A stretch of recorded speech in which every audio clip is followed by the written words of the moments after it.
नमस्कार पालक मित्रांनो, मी doctor Deepak Asha institute of autism Yavatmal तर्फे पुन्हा एकदा तुम्हा सर्वांचे सहर्ष स्वागत करतो.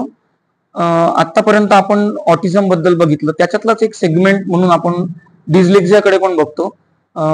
नॉर्मली KG1 KG2 किंवा क्लास 1च्या मुलांमध्ये हा डिस्लेक्झिया म्हणजेच लर्निंग डिसॅबिलिटी, ज्याला आपण LD सुद्धा म्हणतो, हा एक आजार म्हणू शकतो आपण, तो प्रामुख्याने आढळतो आहे.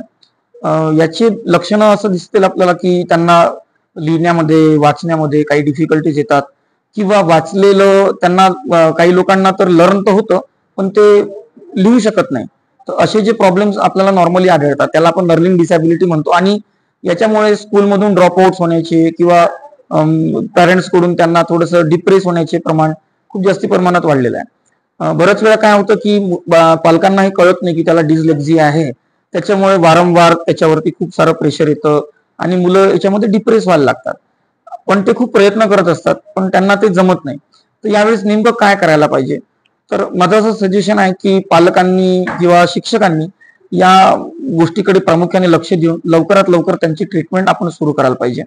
डिस्लेक्झियामध्ये डिस्ग्राफिया किंवा अजून त्याचे वेगवेगळे प्रकार असतात, त्याच्यामध्ये काही मुलांना अल्फाबेट्स मध्ये प्रॉब्लेम जातो, काही मुलांना लर्न करण्यामध्ये काही प्रॉब्लेम जातो, काही मुलांना बोलताना वर्ड्स व्होकॅब्युलरी जेव्हा आपण फोनिक्स ज्याला म्हणतो त्या वर्ड्स मध्ये काही प्रॉब्लेम जातो, किंवा काही मुलांना न्यूमरिकल्स मध्ये काही प्रॉब्लेम जातो, कॅल्क्युलेशन मध्ये प्रॉब्लेम जातो, त्याला आपण डिस्कॅल्क्युलाय सुद्धा म्हणतो.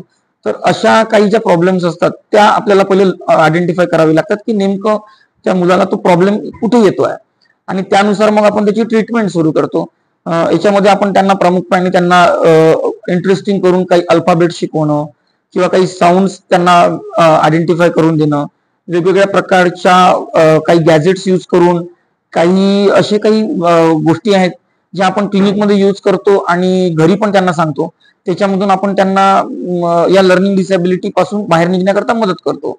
नॉर्मली 3 वर्षापासून जर हा आयडेंटिफाय झाला तर आपण लवकरात लवकर त्या मुलांना याच्यामधून बाहेर काढू शकतो. पण हा काही खूप लवकरात लवकर निघण्याचा असा काही प्रकार याच्यामध्ये आढळत नाही. जवळपास 2 ते 3 वर्ष मुलांना पूर्णपणे ठीक होण्याकरता लागतात.